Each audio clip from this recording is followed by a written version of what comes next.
আমি কাউকে ভয় পাই না একমাত্র ওপরওয়ালাকে ছাড়া। তো আমার দেশের আইনকে শ্রদ্ধা করে আমি সম্মান করি। তো আজকে আমার ভিডিওটা আমি শুরু করছি, আপনারা অবশ্যই ভিডিওটা শেষ অবধি শোনার চেষ্টা করবেন। আমার কি দোষ ছিল না আমার অন্যায় ছিল আপনারা সেটাও বলবেন। আর আমি পুরো বিষয়টা আজকে আমি আলোচনা করব। দুদিন আগে যে ঝামেলাটা হয়েছিল আমার সাথে টোল নিয়ে, তো এই বিষয়টা আজকে আমি পুরো আপনাদের সামনে শেয়ার করব। তো একটাই কথা আমি বলছি, আমার অপরাধ একটাই, ওদেরকে জিজ্ঞাসা করা যে তোমরা যে 100 টাকা নিচ্ছ এই টাকাটা কিসের জন্য নিচ্ছ। ওরা কোনো রকমে আমাকে বলবে না। লালবাগ যাচ্ছিলাম, তো ওখানে আমার অ্যাডভোকেট আছে, সেখানে আমার কিছু কাগজ জমা করার জন্য। তো আমি ওই রাস্তায় মাসে 5-12 যাই, 6-12 যাই। তো আমার তো দরকার, লালবাগ হলে আমাকে যেতে হবে। তো ওনারা টাকা তুলছে, তাতে আমার কোনো বাধা না। আমি ওদেরকে একটা কথাই বলেছি যে আপনি 100 টাকা নিচ্ছেন, এটা কিসের জন্য নিচ্ছেন। তো আপনারা তো কম বেশি মানুষ সবই ভিডিওটা দেখেছেন। তো একটাই কথা আমি বলবো যে আমি ওপরওয়ালা ছাড়া কাউকে কিন্তু ভয় পাই না। আর আমার দেশের আইনকে শ্রদ্ধা করি, সম্মান করি। মানুষের প্রতি মানুষের ভালোবাসা আমাদের আগামী দিনে আস্তে আস্তে নষ্ট হয়ে যাচ্ছে। টোল ট্যাক্স যারা তুলছে ওখানকার ছেলেদের প্রচুর হারে মুখের ভাষা খারাপ।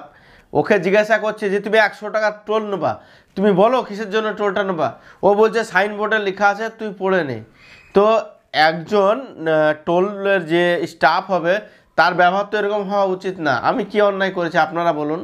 আমি জাস্ট জিজ্ঞাসা করছি যে 100 টাকা যে আমি দেবো, টাকাটা কোথায় দেবো? আমি জলে ফেলে দিচ্ছি না টাকাটা সঠিক জায়গায় দিচ্ছি, সেটা কি আপনার বা আমার জানার অধিকার নেই?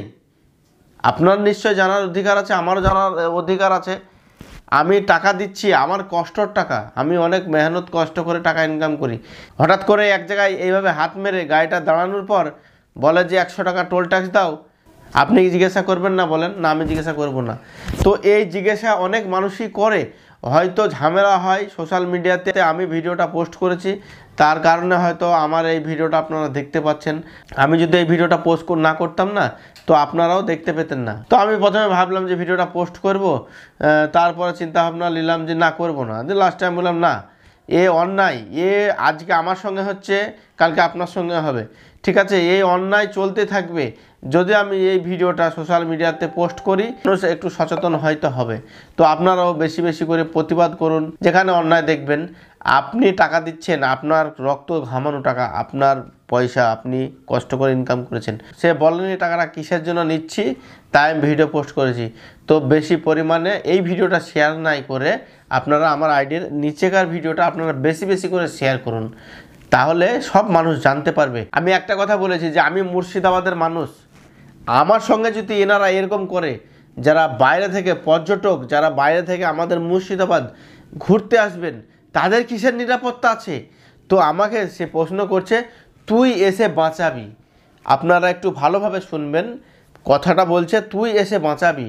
তো আমি ওকে একটা কথা বললাম যে আমি কাউকে বাঁচাতেও চাই না, আমি কাউকে মারতেও চাই না। এই কথাটা যখন আমি বলি, দেখুন কি বলে, তুই এসে বাঁচাবি।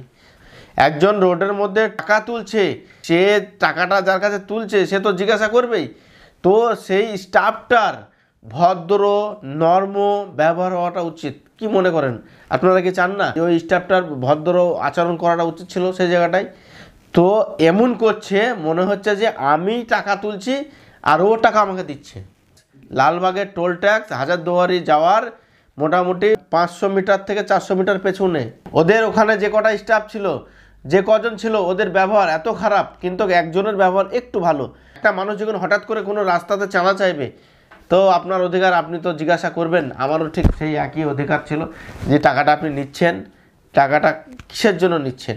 তো ওনারা বলবে না। সঙ্গে করজোড়ে হাত জোড় করে আপনাদেরকে অনুরোধ করছি, এই ভিডিওটা বেশি বেশি করে শেয়ার করুন। আপনারা যদি আমার পাশে থাকেন, আপনারা যদি আমাকে সাপোর্ট করেন, তাহলে এরকম ভিডিও আমি যেখানে অন্যায় হবে আমি সেখানে আঙুল তুলব।